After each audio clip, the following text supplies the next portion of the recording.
ధన్యవాదాలు సార్. జలసాగు వరి సాగుకు నిలయమైన కైకలూరు నియోజకవర్గ ప్రజల అభిమానాన్ని పొందుకున్నారు. మరి ఈ కార్యక్రమంలో తరువాత రెవెన్యూ మంత్రి గౌరవనీయులు ఇన్ఛార్జ్ మంత్రివర్యులు నాదెండ్ల మనోహర్ గారిని కార్యక్రమాన్ని ఉద్దేశించి మాట్లాడవలసిందిగా కోరుతున్నాం.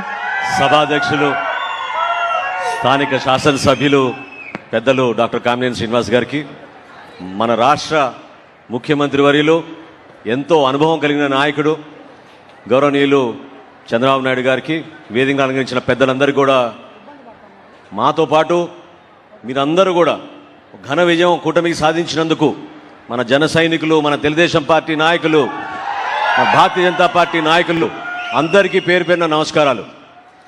ముఖ్యంగా ఈ కార్యక్రమం వెనక ఎంత కృషి ఉండిందో మీ అందరికీ తెలియాలి.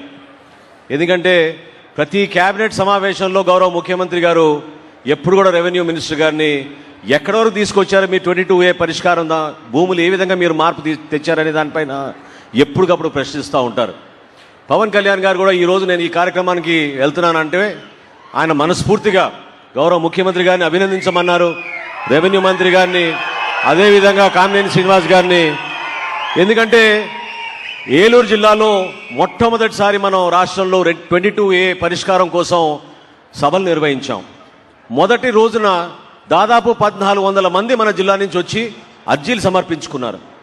ఎంతోమంది పాపం బాధపడిపోతూ కుటుంబాలు ఎంతో నష్టం కలిగిపోయి ఎవరి చేతిలో ఉందో సమస్య పరిష్కారం తెలియక తిరిగి అలసిపోయామండి. నాకు 80 సంవత్సరాలు వచ్చినాయి, 90 సంవత్సరాలు వచ్చినాయి అనే పెద్దలు కూడా పాపం ఎంతోమంది బాధతోటి వాళ్ళు వివరించారు.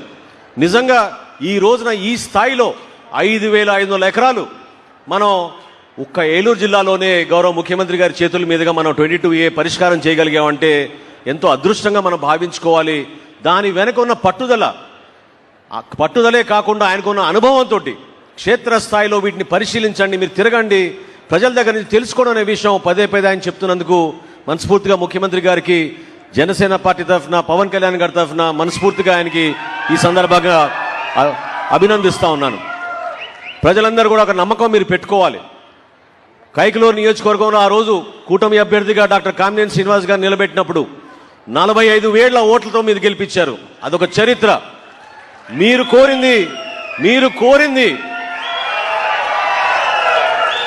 కోరింది మేము నిలబెట్టాలి. మీరు కోరింది ఒక మంచి మార్పు, మంచి ప్రభుత్వం, మంచి నాయకత్వం. దానికోసమే మేమందరం మీ ముందున్నాం. ఈరోజు చంద్రబాబు నాయుడు గారు, అదేవిధంగా పవన్ కళ్యాణ్ గారు, కేంద్రంలో మన ప్రధానమంత్రి గారు నరేంద్ర మోడీ గారి సహకారంతో మనం చేస్తున్న అభివృద్ధి కార్యక్రమాలు రాష్ట్ర వ్యాప్తంగా ఇతర రాష్ట్రాలతో పోటీపడి ముందుకెళ్తున్నాం. కైకలూరు నియోజకవర్గంలో గతంలో కూడా ఇక్కడ పర్యటన చేసినప్పుడు పవన్ కళ్యాణ్ గారితో పాటు మీ నీటి సమస్య గురించి ప్రత్యేకంగా ఆయన దృష్టి పెట్టారు.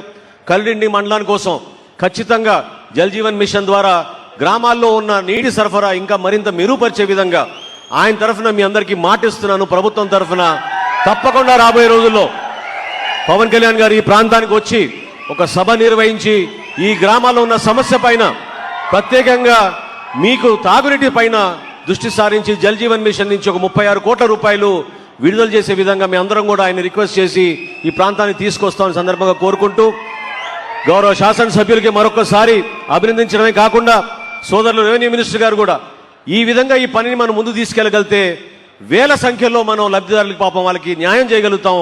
మీరందరూ కూడా దాన్ని గుర్తుపెట్టుకుని మీరు మీ కుటుంబ సభ్యులు ఒక అద్భుతమైన భవిష్యత్తుని ఏ విధంగా నమ్మి మమ్మల్ని ఇక్కడ కూర్చోబెట్టారో ఆ నమ్మకాన్ని మేము చాలా జాగ్రత్తగా ముందు తీసుకెళ్లి మన కూటమి ప్రభుత్వం విజయం సాధించే విధంగా ముందుకెళ్దామని ఈ సందర్భంగా మనస్ఫూర్తిగా మిమ్మల్ని కోరుకుంటూ గౌరవ ముఖ్యమంత్రి గారికి మరొకసారి ధన్యవాదాలు తెలుపుకుంటూ సెలవు తీసుకుంటున్నాను. జై హింద్. ధన్యవాదాలు సార్. సుపరిపాలనలో రాష్ట్రం సుభిక్షంగా ఉంటుందని చక్కగా తెలియజేశారు. మరి కార్యక్రమంలో తరువాత